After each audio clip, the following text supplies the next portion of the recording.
MRecktv. And as far as the series goes, let me just elaborate on one point about the music and the streets combining. It's coming together. Bim was bringing the streets and the music together back in the early 80s, man.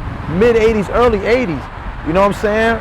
So he was doing that with Run DMC. You know what I'm saying? It's a childhood friend of Todd Smith, LL Cool J. You know what I mean? It's like, what you gonna, I don't know what could really beat that. You dig what I'm saying? Russell Simmons, he worked for Russell Simmons like 7 years at Def Jam. Herb, no, they was over there. You know what I'm saying? They had their own thing, but they know. You know what I'm saying? They right up in the same building. You dig what I'm saying? So So when you start really tying these stories together, like I don't even know if guys even know the story. It's up in the documentary that I got that Ben used to tell, was telling stories like the story with when what's his man name from Queensbridge that got murdered. E-Moneybags. When Black just got murdered, E-Moneybags had came to the office. This come out of Bim's mouth. See, a lot of people don't know. Bim know a whole lot of. He got a lot of information. That's Supreme Lieutenant. How you not gonna have this type of information, and you Supreme Lieutenant? But after the fact that E came by the office,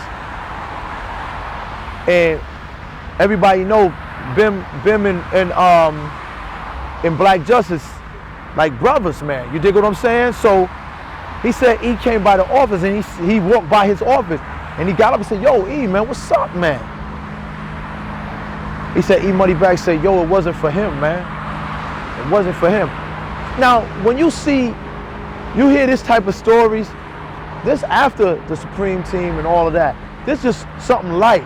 I'm not gonna get into what else transpired between them and what they talked about, because that's for another time, because that's that man's story. If he feel like he want to tell it, he'll let somebody know. You dig what I'm saying? I'm telling you that these are the stories that's on my film. You dig what I'm saying? This is the stuff that he shared with me. You know what I'm saying?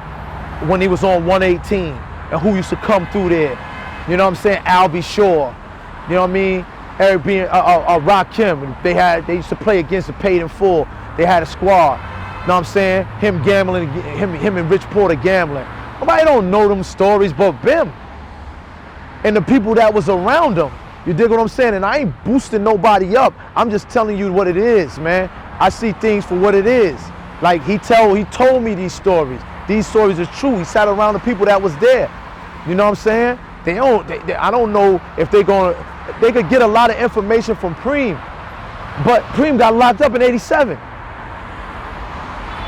So you got 87, the rest of 87, 88, 89. Those is the, I don't even like to glorify that, but those are supposed to be the glory years for the crack era. In the 80s, from like 84, 85, all the way on. You know what I'm saying? So if this man got this much information because he inside, you tell me who film gonna be better.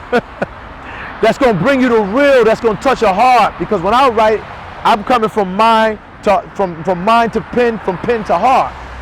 Because words from the heart reach the heart. So if he gonna tell it from like it is, that's where it's gonna go at, man. You dig what I'm saying? So these are certain stories that he shared me. It's a whole ton of information, because I wrote everything down. I typed it all out. Because I write the documentary sometimes I write it in here.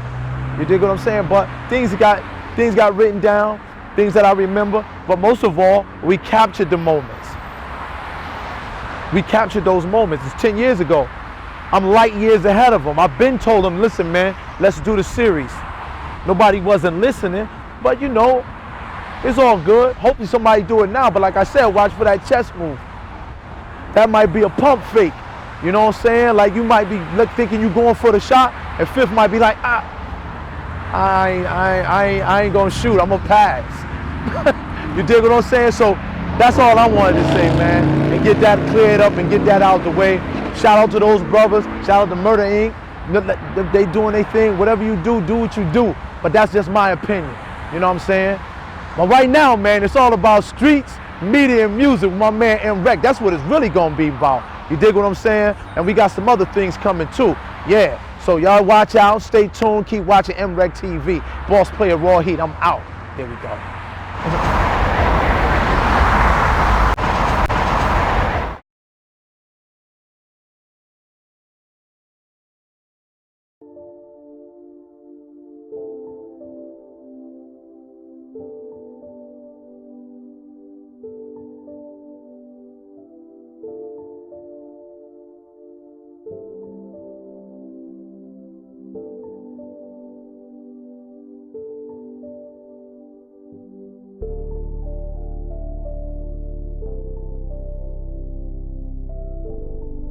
How I started Gangsta Chronicles. I started Gangsta Chronicles about,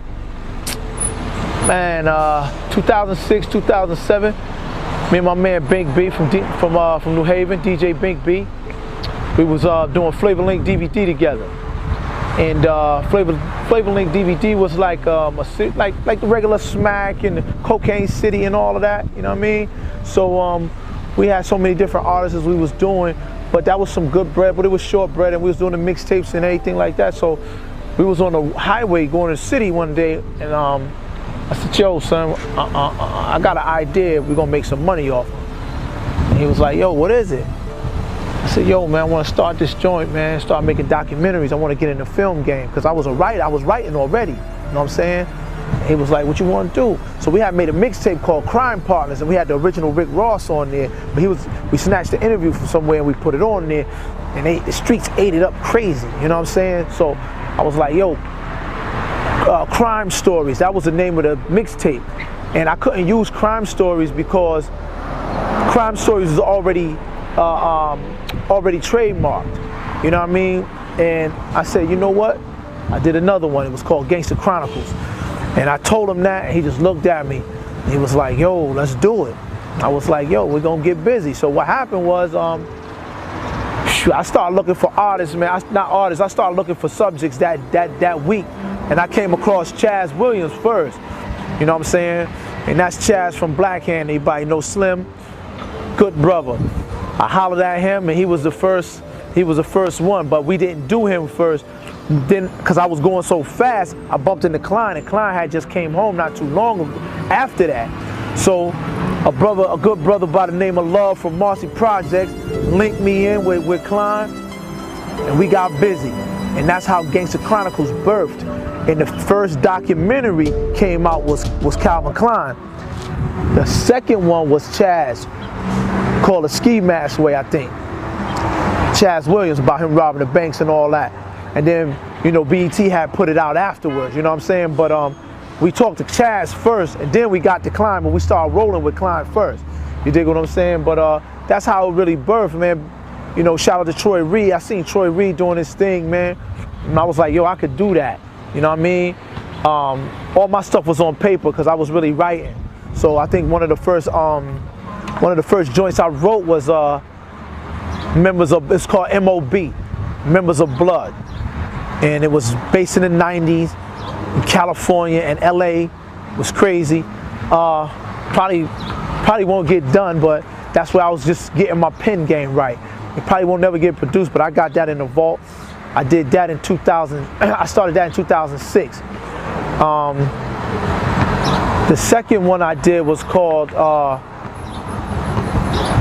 was that? Black Mafia, Black Brothers Inc. And that was about the Black Mafia in Philly. And that's a true story. You know, I even met some of the brothers. I paid Bayard to come through. I paid Bayard to come to Philadelphia because I think he was living in Detroit. He had to fly in. He's original. He was like the head. You know what I'm saying? Shout out to him. Plus, they was my brothers. They Muslim. You know what I'm saying? So it was a little easier. You know what I'm saying? Shout out to my man Bilal. That's an old head from Philly, man. You know, if you ever been to Halal Bilal, man, you know that's who it was in Philly. But them cats, I was trying to do a documentary then, and chase it with the movie. So I was trying to get a deal with making a documentary film, then making the film itself. But you know, long story short, the birth of Gangsta Chronicles, with the first documentary came out, was Calvin Klein and Brooklyn Dawn, and we got popping after that, and it never stopped. Me, Troy, we came out with Troy Reed in the Dawn Diva, and we came second. Yeah, Alpo had more celebrity behind his name than Klein did. You know what I'm saying? But that's neither here nor there, because we still did mad numbers. And I know they remember, because we had the same distributor. I was working with Big Apple. And everybody know about that. That was up in the Bronx. Like I said, shout out to Troy Reed. He sparked something in me to become a filmmaker. And I still say like I'm a junior filmmaker because, you know, I'm still grinding, man. I ain't get to where I really want to be at. And you know what I mean? But as far as Gangsta Chronicles coming in, that's the beginning of it. You know what I mean? Me, my man DJ Bink B, man, you know what I'm saying?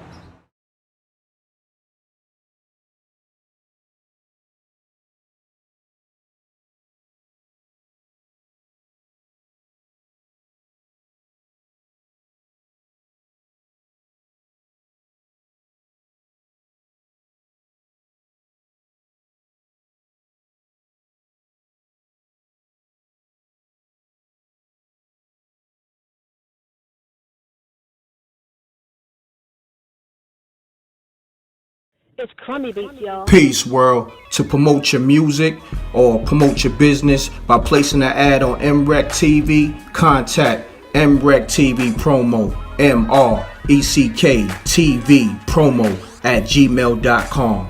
Peace. Oh yeah, subscribe to MRecktv, youtube.com/MRecktv. I'm gone.